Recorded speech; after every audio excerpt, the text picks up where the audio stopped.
día. Bienvenidos a Campus Informativo. Hoy nuestra cita es con la Cátedra UNESCO de Comunicación que se realizó aquí, en la Pontificia Universidad Javeriana de Bogotá. La Cátedra UNESCO de Comunicación de la Universidad Javeriana de Bogotá se creó en el año de 1994 con el objetivo de crear espacios académicos para fomentar la producción y la socialización del conocimiento, además de analizar la relación entre la educación y la comunicación. Del 6 al 8 de noviembre del 2013 tuvimos la oportunidad de escuchar, ver y compartir a diferentes investigadores de comunicación, entre esos el profesor Jesús Martín Barbero. Durante el primer día de la Cátedra UNESCO estuvo como invitado principal el profesor Miquel de Moragas, quien compartió con el auditorio sus reflexiones acerca del pensamiento latinoamericano y el campo académico de la comunicación. Le explico una anécdota, porque cuando uno habla en persona puede explicar anécdotas personales, ¿no?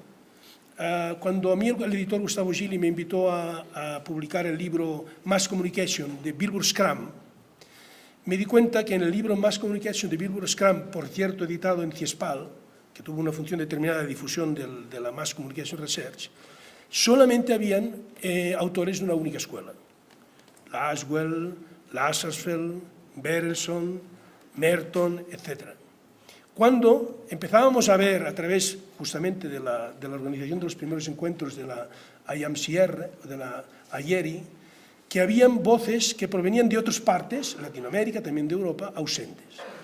Y esta fue simplemente la evidencia de proponer este reader que decía ahora, que decía sobre la sociología de la comunicación, que obviamente reconoce y presenta a los autores clásicos, pero siempre en contraste con los autores ya latinoamericanos. Luego de escuchar al profesor Moragas, esa misma mañana se llevó a cabo el seminario Comunicación Digital Transmedia, coordinado por el docente y profesor de la Universidad Javeriana, Eduardo Gutiérrez.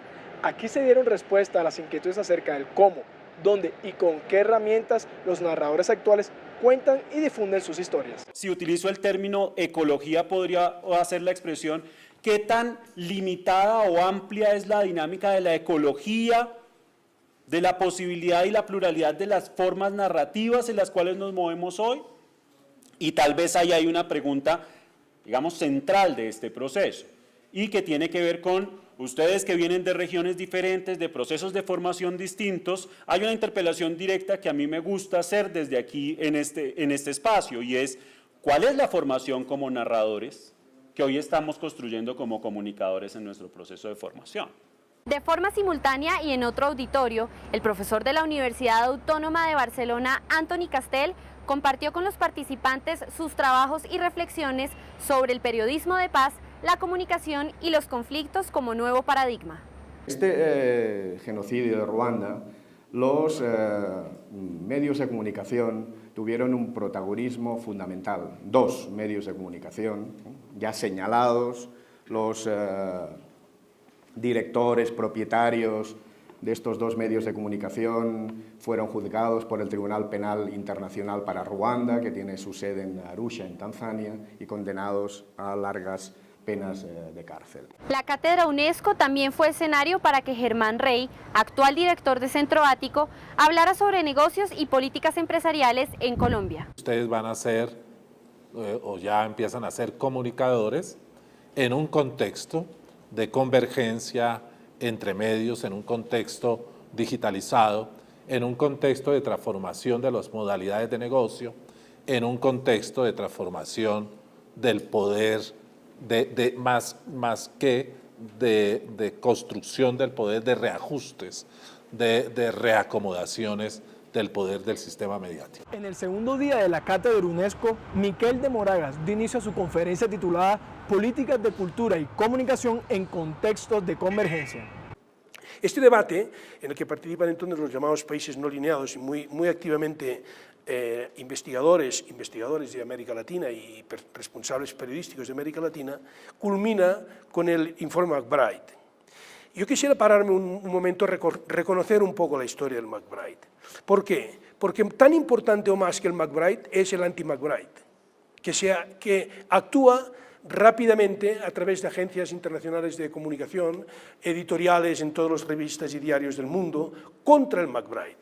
Viene a decir que se trata de una introducción de autoritarismos de controles de los medios de comunicación y, por tanto, con agresiones a la democracia. Claro, esto es la batalla que todavía sigue hoy. En España, por ejemplo, cuando se planteó después de la muerte de Franco, al inicio de la democracia, nosotros veníamos efectivamente de un país con política de comunicación, sin ninguna duda, pero no con una política de comunicación democrática, sino que veníamos de una política de comunicación de dictadura y de censura. Esto era una política de comunicación, pero no hablamos de esto, hablamos de políticas democráticas de comunicación que no tienen nada que ver con políticas de control dictatorial de la información. Al finalizar la conferencia, el profesor Moragas afirma que hoy los medios de comunicación son instituciones culturales y no transmisores de cultura como se creía hace medio siglo. Luego de este interesante conversatorio en la mañana, con la colaboración del profesor Eduardo Gutiérrez, se presentó el seminario Comunicación Digital Transmedia, donde se mostraron diferentes ejemplos de multimedia, buscando resaltar la interacción entre el personaje y la audiencia. Un espacio que había entre el contenido digital y el contenido tradicional. Digamos que la compañía está compuesta como por 3 bloques de industrias, ¿sí? que migraron y se juntaron para ocupar de manera correcta según nuestra filosofía. Uno es el bloque tradicional de producción audiovisual, que es el bloque que trae como la experiencia de por qué una historia es buena y de dónde arranca y hacia dónde llega y cómo se produce y básicamente cómo integra uno talentos y cómo articula un equipo que va a producir una historia. La otra es el bloque digital, que es básicamente para qué sirve digital, ¿sí? ¿Por qué uno tiene que, o sea, por qué no es YouTube una plataforma simplemente en donde pues, hay un poco de gente viendo cosas y por eso yo debo estar ahí, sino de verdad eso tiene un valor y hay un crecimiento que no solamente YouTube, sino como la combinación y la filosofía del manejo de ellos es importante madurar. Y otro que es el bloque de marketing. Al mismo tiempo y en otro auditorio, el profesor Anthony Castell presentó su seminario Comunicación, Conflicto y Paz, donde mostró sus apreciaciones sobre la imagen que los medios de comunicación le proporcionan al continente africano. Este genocidio de Ruanda, los medios de comunicación tuvieron un protagonismo fundamental. 2 medios de comunicación ya señalados, los directores, propietarios de estos 2 medios de comunicación fueron juzgados por el Tribunal Penal Internacional para Ruanda, que tiene su sede en Arusha, en Tanzania, y condenados a largas penas de cárcel. El profesor Guillermo Mastrini, docente e investigador argentino especializado en políticas de medios masivos y derecho a la información, dio su primera conferencia titulada Medios, Políticas y Modelos de Negocios. Bueno, trataré de complementar, en todo caso, de dar algunas aproximaciones y sí, un poco la segunda parte de mi conferencia va a trabajar más en relación a lo que podríamos pensar desde la situación latinoamericana actual. Ahí voy a hacer algunas observaciones y también un poco contarles o relatarles qué se está debatiendo en Argentina a partir principalmente de un tema que ustedes seguramente conocerán mal por las noticias, como es la discusión en torno a una ley de servicios de comunicación audiovisual, y digo mal porque todo lo que se informe sobre eso no será cierto.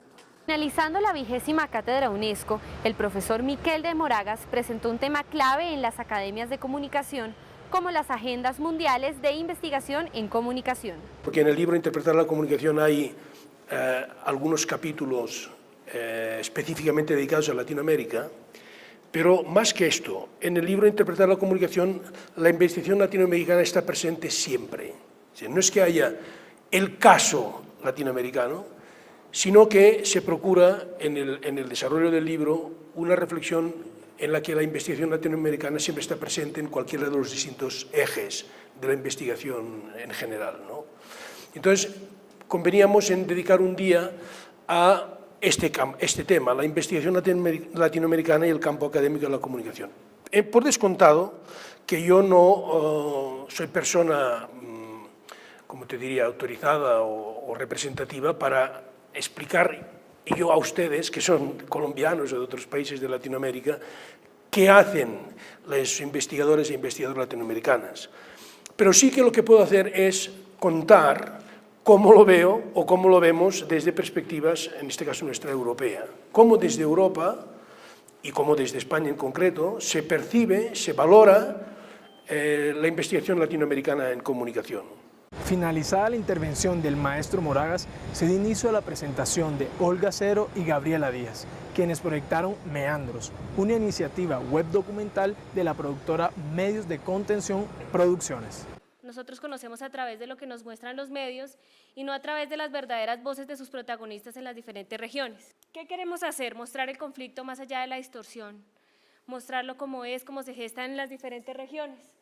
Y a través de los documentales, que es lo que produce esta productora, permitir mayor acceso a estas dinámicas de conflicto, a estas realidades, para poder tener como una mejor conversación entre nosotros, un mejor debate. También es una apuesta como por ofrecer otras miradas, ¿no? Como desde el reconocimiento de no hay una única verdad, no hay una única propuesta de cómo comunicar o cómo contar un conflicto.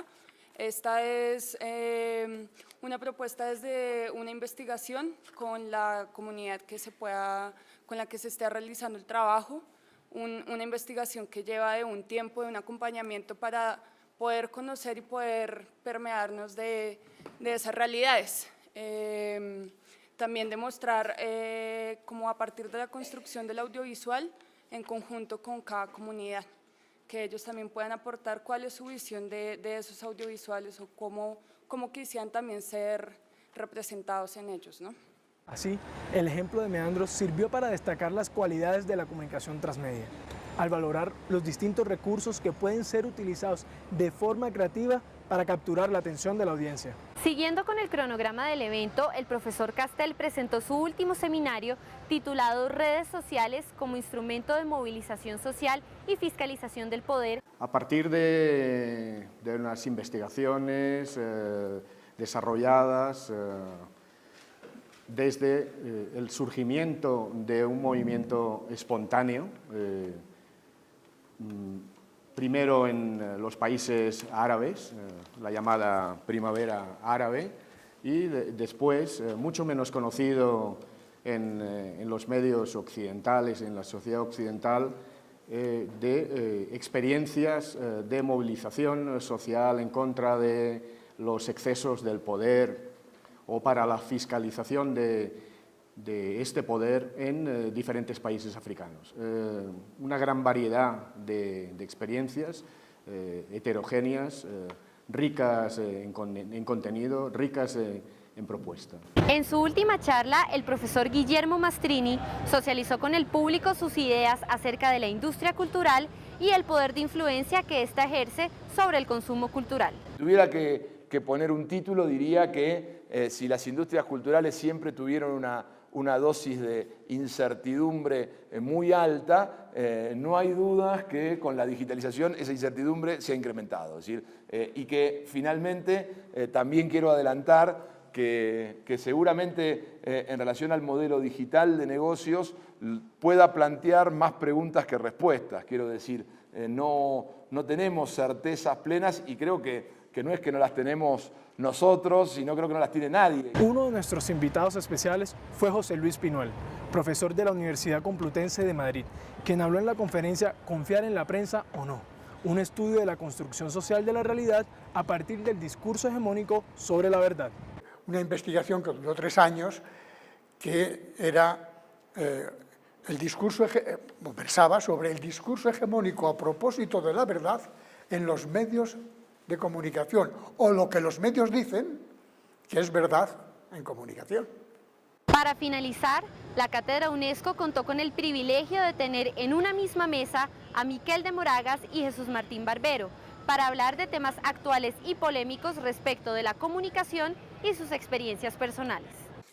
Pongan ustedes entre paréntesis homenaje de Jesús Martín Barbero a Walter Benjamin, porque yo creo que cuando Jesús lee las barbaridades que dice Adorno sobre el cine, que dicen que el cine nos va a encadenar, nos va a esclavizar, vamos a ser todos unos dominados totales, y luego lees lo que dice Walter Benjamin sobre el cine, que nos sacó de nuestras prisiones, nos abrió las ventanas, etc., esta influencia de Walter Benjamin le hace decir a Jesús desde el primer momento, atención, la tecnología es compatible con la cultura popular. Y el programa Ático me lo ha demostrado esta tarde. Minutos antes de finalizar el conversatorio, Jesús Martín Barbero dejó plasmada su opinión acerca del Tratado de Paz que se está gestionando en La Habana, Cuba. Hay que repensar el lugar de la guerra en la vida de los colombianos, porque es indudable que los que sufren la guerra no somos la mayoría los de ciudad, no somos los de Bogotá, ni menos los de Barranquilla, son los campesinos. Entonces, yo diría, primera tarea, empecemos a mirar la guerra por el otro lado, a mirar la guerra como algo que se puede terminar y se les va a acabar el chollo a los que hacen dinero con el morbo del dolor de las madres a quien han matado un hijo. Y a todo ese telenovelerío que agazapado detrás de los personajes, de los paras o de los narcos, siguen metiéndole miedo, porque el que triunfa es él, es el capo, no es la justicia. Al menos idealmente, este país necesitaría que quien perdiera fuera el capo, ganara la institucionalidad democrática, por llamarlo de alguna manera. Entonces, primer punto, hay que repensar el lugar de la guerra en los medios y colocarla como un episodio de su historia. Pecó lo ha dicho muchas veces, montones de historiadores en Colombia han contado la historia de la violencia como si fuera un mal endémico, como si fuera una plaga de terremotos. No, no tiene que ver con la naturaleza, tiene que ver con la historia. Entonces, esa es la primera tarea, recolocar la guerra, pensarla como algo que ha durado mucho, pero que se puede acabar. Segunda cara, no nos metamos mentiras. Va a haber que aprender a perdonar. Y si no, no se acabará la guerra. De esta forma llegamos al final del pequeño resumen sobre la Cátedra UNESCO de Comunicación, en donde hicimos una breve socialización de lo que se vivió en esta jornada. Los invitamos a ver las conferencias, las ponencias, los seminarios y el conversatorio entre Jesús Martín Barbero y Miquel de Moragas en las siguientes páginas.